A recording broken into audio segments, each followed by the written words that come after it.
Today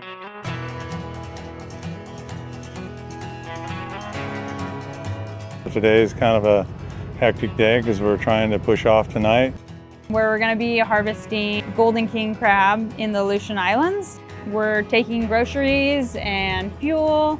We're here in Astoria, Oregon at Wilcox Fuel. 24 hours to put the fuel on and then get to work and actually go make some money. We have to sustain our whole harvest for the next 3 months. And these guys are eating a ton of food. Usually it's about 8 pallets out of Costco. About 3 or 4 come from Cisco.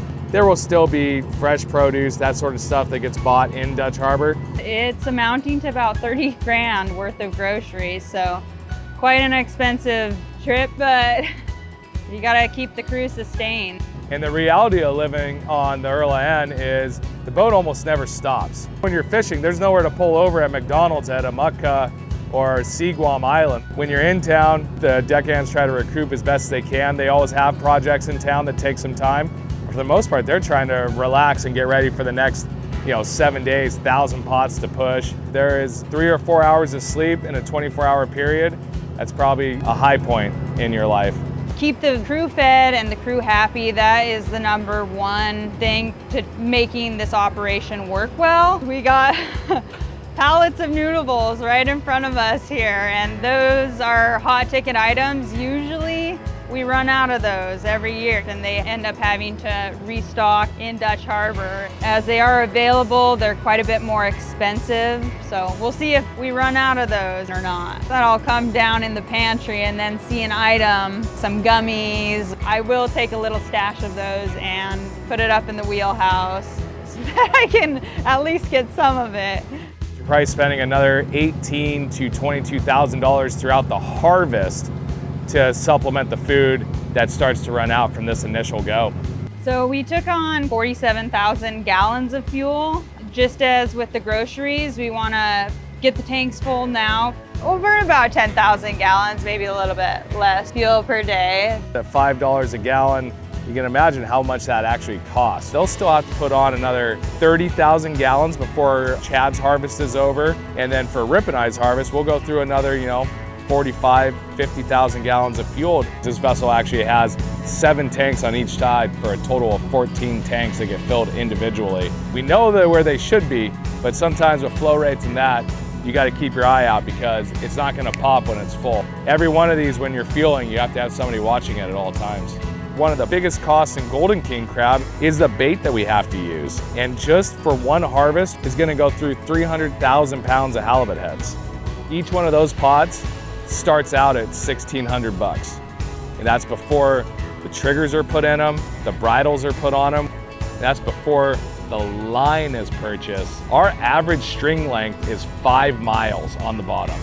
And that could be anywhere from 35 pots all the way up to 70 pots. 2,700 pots out there that have been purchased over the last 10 years. It adds up, and the price of a pot keeps going up. As inflation hits you guys, it hits us just the same. And we have to have the tools to go and catch this crab, which, only 4 other boats do. Back in the day, at the peak of open access for the fishery was only 20 boats, and they mostly only fished in the Dutch Harbor area or the EAG, where the Erlen fishes. What that did for golden crab was once rationalization happened, it cut it to 5 vessels. And now it's cut down to 4 vessels that are fishing it. About 2 years ago, we had an opportunity to join forces with the fishing vessel Patricia Lee. We're able to focus our effort in the areas of the fishing grounds that are producing the best. Take one boat out of the system, 2,000 more pots. To have a smaller number of pots touching the seafloor. In an effort to manage the fishery better.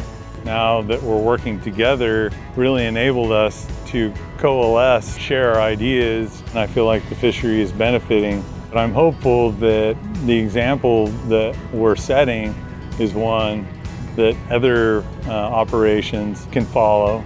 We even have a little time for the captains and crews to get home for the holidays. Having the gear that we have right now, the ability to turn fast trips every week, it's really allowed us to finally have a schedule at this and make life a little bit easier for all the guys involved. Keyport really came on the scene 8 years ago when golden king crab, it really changed everything and changed the image of it. And 4 years ago, they made improvements to fish through more weather, adding rolling chocks to the port side. And now in this last shipyard, adding a rolling chock to the starboard side to make the ride of the boat better, adding a bow thruster to make it easier for us undocking and docking. And they've continued every year to try to upgrade the boat over the last 4 or 5 years and get it to a point that it's going to be able to fish in almost any weather safely and harvest the resource effectively. I mean, the vessel that harvests almost 3 million pounds of quota a year in a season. It's pretty amazing. There's a lot of moving parts and pieces on this boat, from the food loading to the mechanics. Sometimes it takes a little bit more time to work out, but it all comes together in the end. I think we're off to a great season and a great start this year.